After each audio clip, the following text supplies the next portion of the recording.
Hey, what's up, everybody? John Wade Boggs fan here. It is Wednesday evening, hump day, halfway through the week.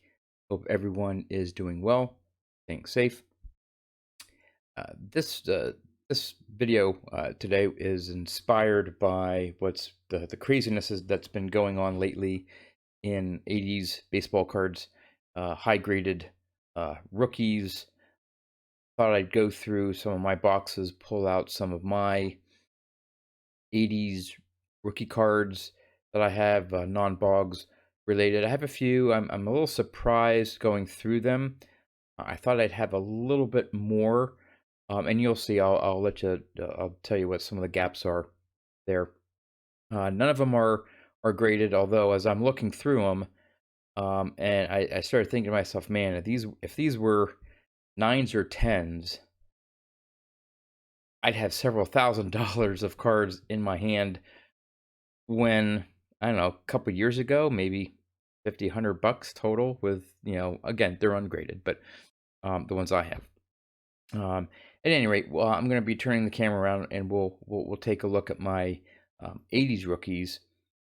But before I do that, I'm another inspiration, not only for this video, but for my channel. What recently took place with Hobbypalooza.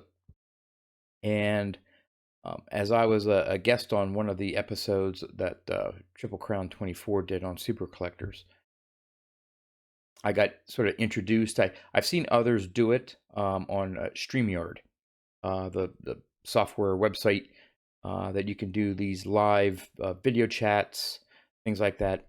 I knew about it, didn't really look into it. Had to use it as being a guest on JT's episode for Hobbypalooza, and so I started exploring it a little bit more. And I thought to myself, why can't I do some of these sort of like hobby talks or whatever? So I'm working on lining up my first guest, so to speak. It's not really not going to be a hard interview or anything like this. It's a buddy of mine. Give him an opportunity to show off his collection, introduce you to him and him to the YouTube universe. He does have a channel, just a couple videos posted at this point, but it's just dipping my toe in the water, so to speak, to possibly having more of these hobby talk. It'll be done live and then recorded and put on my channel. Not going too in depth. Maybe some other YouTubers, other people that may be interested, getting them on. It's not going to be a big production. It's not going to be a huge completely new direction for the channel. But just every once in a while, if I have an opportunity, and I know I've been asked on occasion, hey, John, what are you doing? Can you hop on this live video chat that one of the YouTubers is doing? Haven't had time to do that yet, just hasn't worked out, but so there's an opportunity for me to be on some of their channels. But at any rate, look for some announcements possibly next week sometime. Was looking for something this weekend. It's not going to work out with the scheduling, but maybe next week will be my first initial live stream, and then with it recorded for future use viewing. So I'm looking forward to that new aspect. It's going to be new for me. I was a guest once, and now being a host, it may be a little bit different, but it's not really supposed to be, like I said, hard hitting. Just 1, 2, 3 people chatting and just having a good time, talking about the hobby, talking about baseball cards, and so forth. So, all right, enough of that. Let's turn the camera around, and I will show off some of my 1980s rookie cards. All right, let's get started here, doing everything alphabetical. I like organization, and so these are somewhat in order here by player. Some of these are the the traded, and I think at one point they called them extended rookie cards, and then their flagship quote unquote true rookies and all that stuff. So we'll start off with Barry Bonds, the rookies from '86. Barry Lamar Bonds. Got that one there. Have his Fleer 86 Fleer update.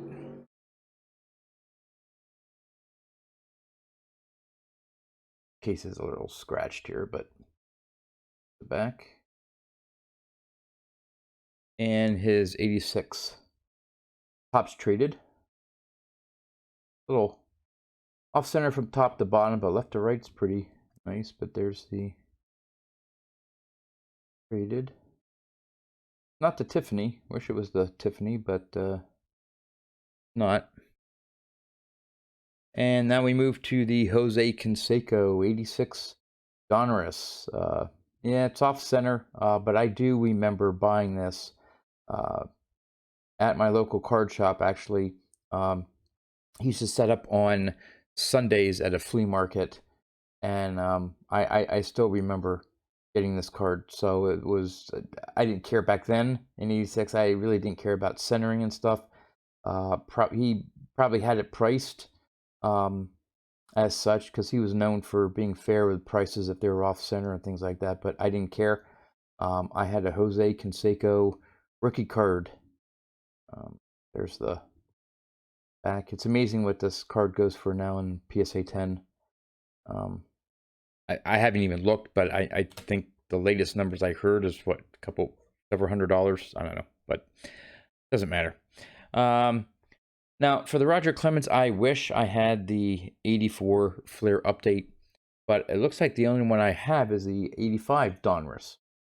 Still a nice card. Centering is fairly terrible, but there is his 85 Donruss. Another, sticking with the theme of 85 Donruss and 85 rookies. Again, I don't have the any of the 84s. Dwight Gooden, 85 Donruss.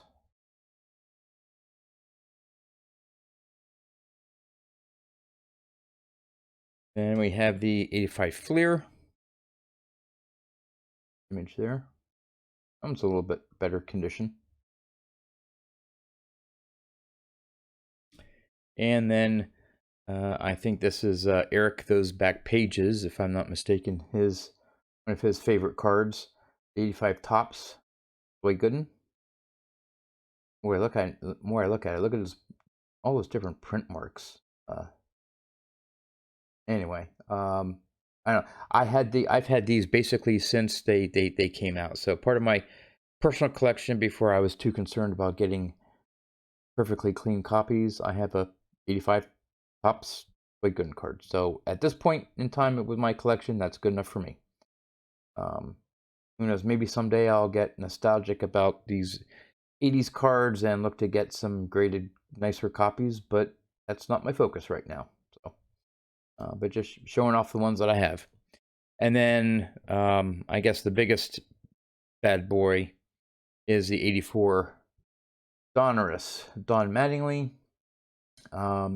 If I had to grade this, I wouldn't be surprised if it doesn't get more than an 8. The corners are okay. Centering is not that great, but again, I don't have any interest in grading this.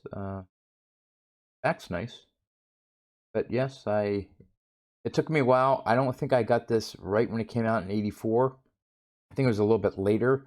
Once it started probably hitting like 20 bucks, I had to 20, 30, 40 bucks. I had to shell it out at the time. Now it's making a comeback. So gorgeous card. And I do have his 84 Topps. For some reason, it doesn't look like I have his 84 Fleer. I'll have to look a little bit more into that to see if I actually do have it or not. But something tells me I don't.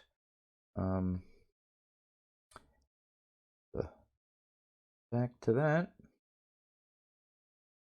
And then, let's see here. Yep, the 85 Topps Mark McGuire. Centering's pretty nice, little bit off on the corners. Again, I got this, I don't know if I got this from a pack back in the day, or whether I bought it outright again, years ago. But none of these have been recent purchases. I've had these in my collection again since they pretty much since they came out. So my Maguire rookie, and finishing it off here with some Kirby Puckett. Again, I wish I had the 84 Flair update, but I don't. So here's the 85 Donruss. That's a nice copy there. Back. And the 85 Flair.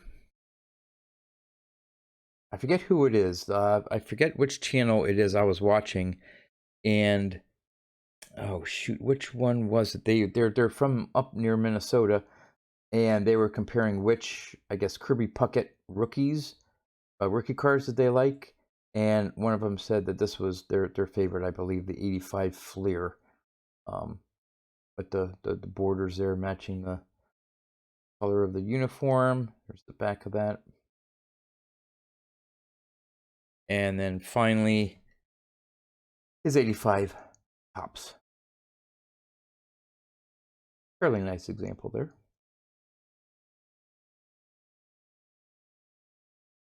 So there you go. I'm going to leave the video here, of course, with the 84 Donruss Don Mattingly.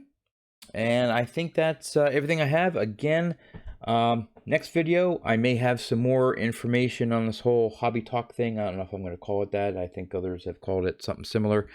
But yeah, hopefully there'll be more information on that. Possibly more of a definite date and time. But it could be sometime end of next week, something like that. But so stay tuned. And as always, thanks for watching.